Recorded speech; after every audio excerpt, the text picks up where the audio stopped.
Hello, c'est Lazy. Aujourd'hui on se retrouve pour une nouvelle vidéo et pas n'importe quelle vidéo. Comme vous pouvez le voir juste derrière moi, on a un fat bike, mais c'est pas n'importe quel fat bike, c'est mon nouveau bolide personnel, tellement l'ampleur de l'engin. Il est totalement suspendu, il est en double batterie, c'est la plus grosse autonomie qu'on va avoir sur tous les vélos que j'ai pu tester jusqu'à présent sur cette chaîne YouTube. C'est vraiment un monstre qui est adapté pour toutes les situations, aller en off-road, aller en ville, tu peux faire tes courses avec, promener les chiens, les enfants, tout, mettre une remorque, enfin bref. On va le découvrir tout de suite dans cette vidéo. Comment va se dérouler cette vidéo? C'est très simple, je vais vous faire le déballage, la présentation complète, le test en situation réelle, on fera les points forts, les points faibles et un petit comparatif entre ce modèle et le Smackwell V20 et le Komoda de chez Sea Rusher, car celui-ci a des arguments où il les écrase un tout petit peu. Dans le carton, on avait bien sûr le vélo, on avait aussi deux chargeurs, point très important. On avait ensuite la notice, deux pédales, la selle, deux clés pour la batterie, des outils, une pompe, un phare avant, une demi-poignée d'accélération et pour finir, le display. Il est disponible en deux coloris, on aura du gris assez discret et du blanc plutôt voyant. On aura aussi quelques pièces à monter nous-mêmes comme la roue avant, le garde-boue avant, le phare avant. On aura le guidon, le display à monter sur le guidon. Ensuite, on aura les pédales, la selle et pour finir, la plaquette en bois qui s'installe sur le porte-bagages à l'arrière. On est sur un fat bike avec un cadran U, ultra pratique pour s'installer dessus. Le cadre est en aluminium, adapté pour rouler partout, bitume, terre, sable et neige grâce à ses pneus Kenda à crampons au format 20x4 avec des bandes réfléchissantes montées sur des jantes à bâton avec des garde-boue métalliques. On apprécie, les pneus Kenda sont largement supérieurs aux pneus CST et Shaoyang. À l'avant, on retrouve aussi une fourche de suspension type moto offrant un débattement de 50 mm. Elle n'est ni réglable ni bloquable.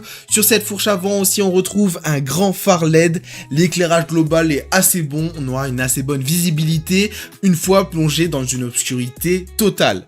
À l'arrière, on a une selle assez basique, assez ferme, avec une largeur de 18 cm pour une longueur d'assise de 26 cm. Réglable en hauteur, elle se situe à 75 cm du sol au plus bas et à 96 cm au plus haut. À l'arrière, le porte-bagages, il est assez spacieux, il mesure 20 cm de large pour 48 cm de long avec une petite plaquette en bois. Juste en dessous, on y retrouve la batterie de 18 Ah en 48 volts. Toujours à l'arrière, on dispose d'un phare LED qui fait office de feu stop. Au milieu, on retrouve une suspension en contrebalancier à ressort. Et sur le dessous, on y retrouve encore une batterie et toujours de 18 Ah en 48 volts. Au total, on a 36 Ah de batterie. On a beaucoup plus d'autonomie et de capacité que ses concurrents. Il a 16 Ah de plus que le Komoda et le Smackwell V20. C'est énorme. Et même d'autres vélos en double batterie comme le Ngwe M1 ou encore le Ngwe M20 qui sont eux en double batterie, celui-ci fait mieux. Donc ce modèle arrive à faire mieux que ses concurrents pour le même prix. C'est incroyable. L'autonomie annoncée et estimée par le constructeur est située entre 170 et 190 km, mais comme toujours en situation réelle, ça diffère toujours, on a plein de paramètres à prendre en compte, le poids du pilote, la météo, le dénivelé du parcours, la vitesse à laquelle on va se mettre à rouler sur notre parcours, donc je vais vous faire un test complet sur l'autonomie juste après dans la vidéo, dans la partie de test. Le moteur est intégré dans la roue arrière, il est capable de développer 500 watts de puissance en crête avec un couple de 65 Nm. Le pédalier est équipé de pédales métalliques reliées à un capteur de cadence avec un mono-plateau à l'avant. À l'arrière, on a une cassette Shimano à 7 vitesses avec un dérailleur Shimano tourné TZ sans protège dérailleur. Côté freinage, le vélo est équipé de deux freins à disque de 180 mm avec des étriers hydrauliques de la marque Zoom. Le guidon au style BMX culmine à 107 cm du sol pour une longueur de 70 cm. Il est non réglable en hauteur. En revanche, son inclinaison est réglable. À chaque extrémité, on a des poignées ergonomiques. Au centre, on y retrouve l'élément principal. Un grand écran lumineux en couleur qui affiche plusieurs informations, le niveau de la batterie sur 5 bars, la vitesse en km/h, le mode d'assistance sélectionné, le kilométrage total ou journalier, l'heure, le signal GPS et point important, le voltage de la batterie. Sur la gauche, on a les commandes Power plus et moins rétroéclairées. Sur la droite, on a la demi-poignée d'accélération et le sélecteur de vitesse. Point important à savoir, la batterie qui est sous le porte-bagages dispose d'un bouton on-off, donc si on le souhaite, on peut utiliser les deux batteries simultanément ou utiliser qu'une seule des deux batteries. Il pèse 39 kg avec ses deux batteries, 31 kg sans ses batteries, il est capable de supporter un poids max de 120 kg, il est capable d'accueillir une personne qui est entre 1m60 et 2 m, il est certifié IPX5, on va pouvoir partir sur le test en situation réelle, mais juste avant, on vérifie la pression des pneus. Personnellement, j'utilise un petit compresseur sur batterie, c'est le Xiaomi 2S et ça fait largement le taf, c'est très pratique, dans tous les cas je vous mets un petit lien dans la description, et aussi on laisse ces deux batteries chargées jusqu'à 100%. Comme vous aurez peut-être remarqué, je suis actuellement bridé à 25 km/h. Pour le débrider, c'est très simple, on peut même le faire en roulant, que ce soit le bridé, débridé. Donc je vais le faire, on appuie sur plus et moins simultanément. On va jusqu'au menu P08 et là, à la place de 66, on met 67 et le tour est joué. Là, il est totalement débridé et on le sent directement, on n'a rien d'autre à faire. L'affichage va disparaître et voilà, comme vous pouvez le voir, on est déjà à 35 km/h ultra rapidement. Une fois installé sur le vélo, notre posture sera droite. Au démarrage, on appréciera la présence de la poignée d'accélération pour le lancer sans aucun effort après un arrêt total. Ce qu'on remarque sur les premiers kilomètres, c'est l'accroche des pneus Kenda. Ils ont un bon mordant, une bonne tenue de route. La largeur des pneus nous apporte un confort indéniable avec la gâchette. Il est super réactif et en pédalant, l'assistance reste dynamique même si les accélérations restent progressives. Peu importe la force qu'on exerce sur les pédales, on est sur un capteur de cadence et non un capteur de coupe. On va découvrir en combien de secondes se déclenche l'assistance électrique si j'utilise pas la gâchette d'accélération. Allez, c'est parti. 1, 2, 3. Et 3 secondes ça a mis. Au bout de 3 secondes, alors c'est très léger comment l'assistance vient, mais c'est en tout cas assez rapide. 3 secondes pour un capteur de cadence, ça le fait. Je vais tester dès à présent la latence qu'on a entre le pédalier et la gâchette d'accélération. Actuellement, j'accélère avec la gâchette d'accélération. Je vais me mettre à pédaler. C'est parti, je relâche la gâchette. 1, 2, oh, au bout d'une seconde, c'était réglé. L'assistance est repartie directement.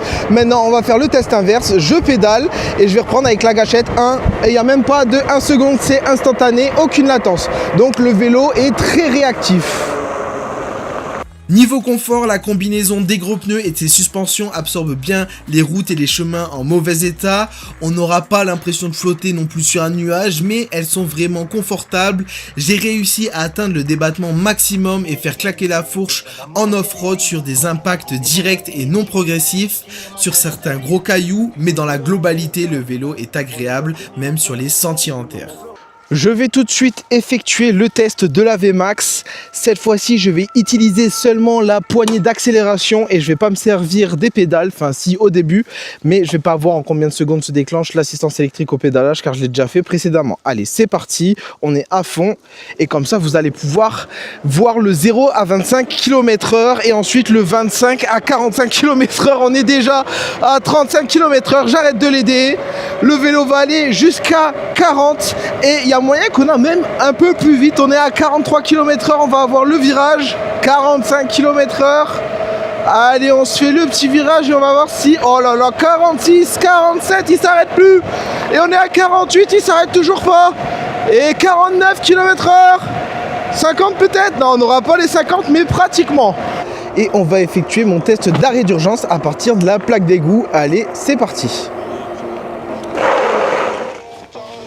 Si j'ai bien fait attention, j'ai freiné un tout petit peu avant la plaque d'égout, donc j'ai mis exactement 2 mètres, un peu moins de 2 mètres même pour m'arrêter totalement.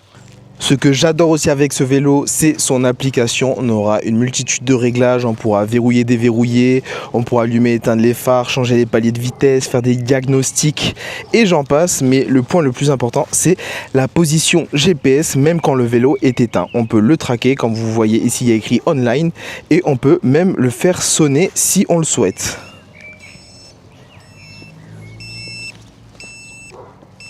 Il propose 3 modes d'assistance pouvant monter entre 45 et 50 km/h en mode débridé. Les côtes ne lui font pas peur, j'ai réussi à grimper toutes les côtes sur mon parcours et sur ma côte de référence présente dans tous mes tests, il est monté jusqu'à 26 km/h. Côté autonomie et puissance, comme souvent sur les vélos et trottinettes électriques, on ressent une légère baisse de puissance à mesure que la batterie se vide et avec lui, je n'ai pas eu ce ressenti, cette sensation de perte de puissance. Mon parcours de test est vallonné, on n'est pas que sur du plat, on a aussi des descentes, des montées et pas mal de chemins en terre. Tout le long de mon trajet, je suis resté à 30 km/h et pendant 20 minutes, j'étais entre 35 et 45 km/h, voire 50 km/h comme vous avez pu peut-être le voir sur certains passages. Et j'ai réussi au total à parcourir 47 km avec une seule batterie en roulant de la même manière. J'aurais donc fait 94 km avec les deux batteries. Je pense que si je m'étais pas amusé à rouler pendant une vingtaine de minutes entre 35 et 45 km/h, j'aurais fait facilement 55 km par batterie et en mode bridé à 25 km/h, je suis sûr que j'aurais pu largement dépasser les 60 km par batterie, ce qui nous fait une autonomie incroyable pour un vélo. Je viens de réaliser une dinguerie monumentale, c'est que ce OneSport OT08 Pro a une meilleure autonomie que la Citroën Ami. Est-ce que c'est bon pour vous? En tout cas, on peut le retrouver sur le site officiel du constructeur aux alentours des 1400 €. Dans tous les cas, je vous mettrai un lien dans la description si vous voulez aller y jeter un coup d'œil. Et si j'ai réussi à vous obtenir un code promo, je vous l'afficherai juste ici en bas de l'écran.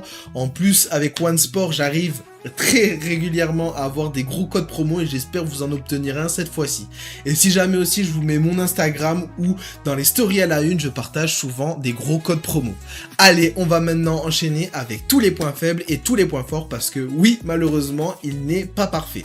En termes de points faibles, pour commencer, j'aurais apprécié avoir un capteur de couple à la place d'un capteur de cadence. Ensuite, on n'a pas de clignotant intégré, on a la selle qui manque cruellement de confort. La gâchette d'accélération devrait être bridée à 6 km/h quand on le bride, ce qui est normalement la norme. Et ensuite, on a la fourche avant qui est malheureusement non réglable. On a aussi la cadence de pédalage qui devient un poil trop élevée quand on souhaite aider le vélo à avancer au-delà des 25 km/h avec la force de nos jambes. Il faudrait un plateau un peu plus grand avec plus de dents à l'avant. Oh, j'ai mouillé mes chaussures, j'ai le dé, mon gorgon. Et le dernier point faible qu'il partage d'ailleurs avec le Sea Rusher Komoda, c'est les pédales qui sont un tout petit peu trop basses et qui peuvent toucher le sol dans les virages. Personnellement, j'ai changé la suspension qu'on avait au milieu qui est de base de 160 mm, j'ai installé une de 190 mm et on a perdu cet effet un tout petit peu où on touchera dans les virages. On l'avait aussi sur le Smackwell V20 mais très légèrement et beaucoup plus rarement. Là c'était beaucoup plus présent, c'était exactement comme le Sea Rusher Komoda. En termes de points forts, on est servi. Pour commencer, on a le code de verrouillage au démarrage du vélo. Ensuite, on a l'application avec tracker GPS intégré, les freins hydrauliques, une autonomie incroyable. On a les deux chargeurs de fournis et c'est assez important, même si ça devrait être normal.